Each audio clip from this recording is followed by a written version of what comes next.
Hey guys, welcome back to another video. Now, where am I? I'm on the floor in the office. If you're wondering, this is where I play all of my Slither.io gameplays. So that epic trap that I just did, that was in here. The epic bots was in here. And all of my gameplays, pretty much all of them, that were not the 50. The 60,000 was done. No, I think they were pretty much all done in another room. The only gameplay on the series that was not done in here was the Halloween special. That was done in the family room. But all the online gameplays and all the other AI gameplays were done right here. Now today I'm going to give you a tutorial, and this one's related to bots. So here's my 5 tips to how to identify bots in Slither.io before you can even see any bots. And they're actually pretty helpful, so it'll help you identify if there's bots in the game or if there's not bots before you even see any. Let's get into it.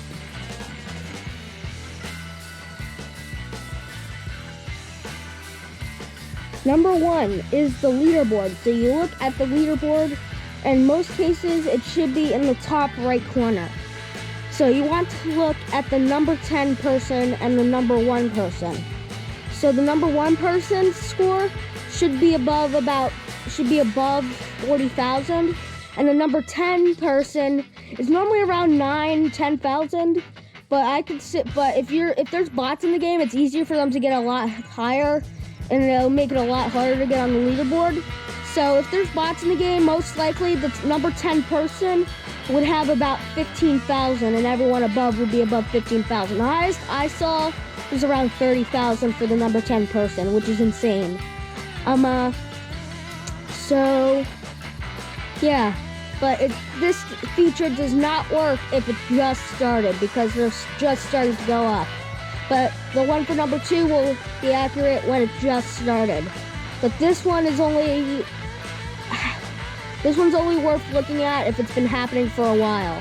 If it's happening for a while, most likely you'll see high numbers on the leaderboard, and here's a picture of it right now. So yeah, that's pretty high scores and pretty insane scores for the number 10 person. So let's move. That was all for number 1. Let's move on to number 2.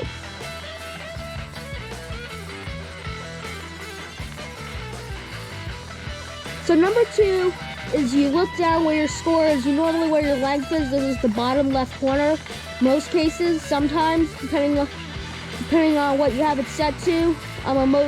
If you're a guy playing in Japan, most likely it's gonna be on the bottom right corner. But in America here, it's in the bottom left corner for us. So you want to look at your rank, and you may think to look at the first number, but that is not. But that is also another way to identify. I'll show you that in a second. But this one, we're looking at the second number. So you don't worry about the first number. Look at the second number. That shows how many people are in the game.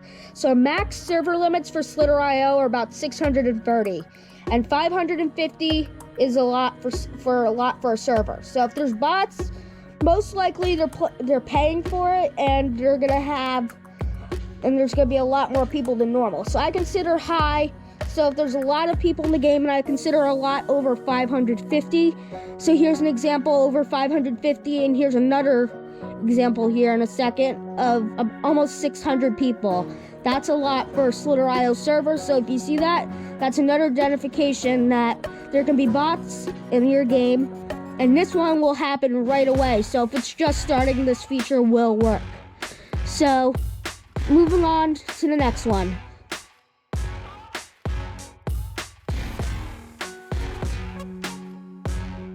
Now the next one also has to do with looking at your rank. So instead of looking at the second number, you'll look at the first and second number. So let's say you're length 19, for example, and it says 440 out of 550. Most of those. So basically, you're gonna be close to the second number if you're that length. But in this case, you're not that close, and that means most of those people are probably bots. It's not 100% perfect, but most likely most of those people will be bots, because bots can be pretty small. So basically, that's what another thing you'll identify. That's all for that one. Let's move on to number 4.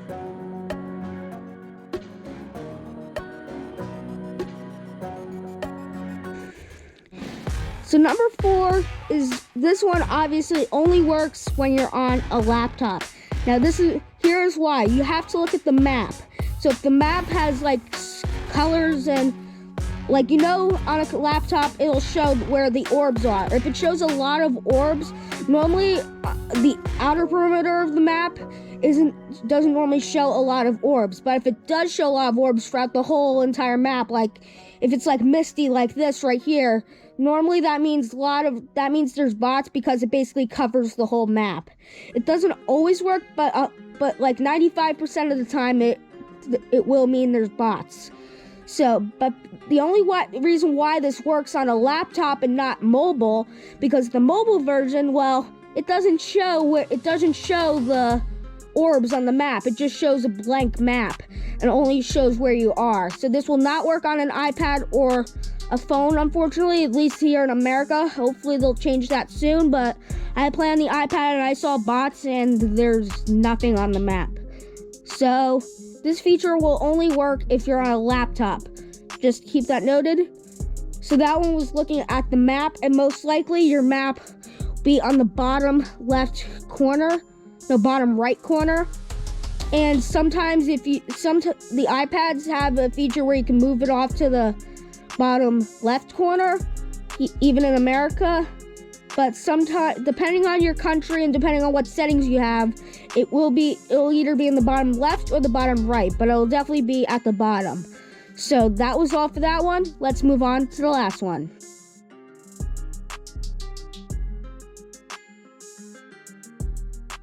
So the last one is when you first join a game and there's dots everywhere. Now this will only work if the bots are bad enough where they're being controlled with the boosting, because boosting leaves by all these little leftover orbs. So if you see the similar colors or rainbow colors all over the screen when you first join a game, I'll give you an example right here. Most likely it means there'll be bots. Not always, but that could be there are a lot of people, but most likely if they're the same color or similar colors or even rainbow colors all around you, that probably means there's bots. And it also, and yes, this also includes if you see a lot of orbs around you. So that also means there could be bots. So I hope you enjoyed these 5 tips on how to identify bots in Slither.io. If you enjoyed this video, make sure to give it a thumbs up and subscribe to my YouTube channel for more gameplays and maybe more tips and tricks like this. And make sure to leave any comments or questions, or maybe ones that I missed, in the comments below. Thanks for watching. See you in the next one. Bye, folks. Thank you for watching.